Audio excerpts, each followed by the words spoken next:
गुरु प्यारी साध संगत जी, राधा स्वामी।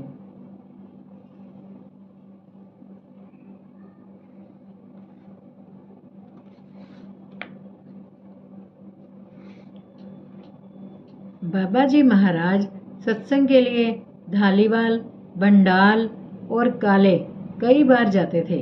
धालीवाल की संगत जोर देती थी कि आप पेंशन के बाद धालीवाल में आकर रहें और अपना पक्का डेरा यहीं बनाएं। लेकिन बाबा जी ने कहा, इस जगह दरिया की मार है, मैं तो डेरा किसी ऊंची जगह बनाऊंगा जहां दरिया मार ना सके।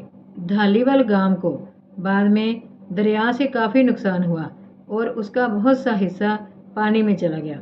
भंडाल का इंदर सिंह बाबा जी महाराज के पहले सत्संगियों में से था। वहाँ से धीरे धीरे और भी प्रेमी यहाँ सत्संग सुनने के लिए आने लगे, परंतु कर्म कांड से बंधे हुए कुछ जीव इनकी आलोचना करने लगे और कुछ लोग तो बाबा जी महाराज जी की निंदा भी करने लगे। संगत ने दुखी होकर बाबा जी की सेवा में चिट्ठी लिखी। बाबा जी सदा दयालु और बख्शिंद थे। आपने जवाब दिया, सत्संगियों को आपस में बहुत मेल मिलाप रखना चाहिए, क्योंकि आप सब एक ही हैं जी। और सदगुरु पर पक्का भरोसा करो कि एक दिन हमें साथ ले जाएंगे। अगर कोई हमारी निंदा करे तो घबरा नहीं जाना चाहिए जी।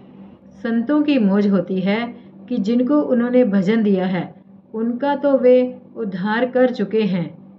जो सत्संगी नहीं उनका अपनी निंदा करवाकर उद्धार करेंगे।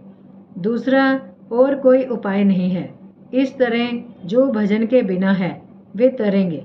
संतों की मौज को संत ही जानते हैं। मैं आप पर बहुत बहुत राजी हूँ जी।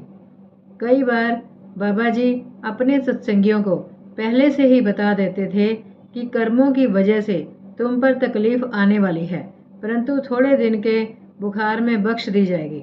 अपने पत्रों में आप कई बार सत्संगियों को पहले से ही लिख देते थे कि अमुक तकलीफ आने वाली है, पर थोड़े में भुगता दी जाएगी। बाबा जी महाराज प्रेम और दया की मूर्त थे।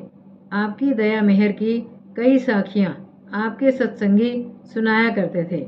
हजूर महाराज सामन सिंह जी ने एक बार बाबा जी से पत्र द्वारा अर्ज की कि मेरे ऑफिस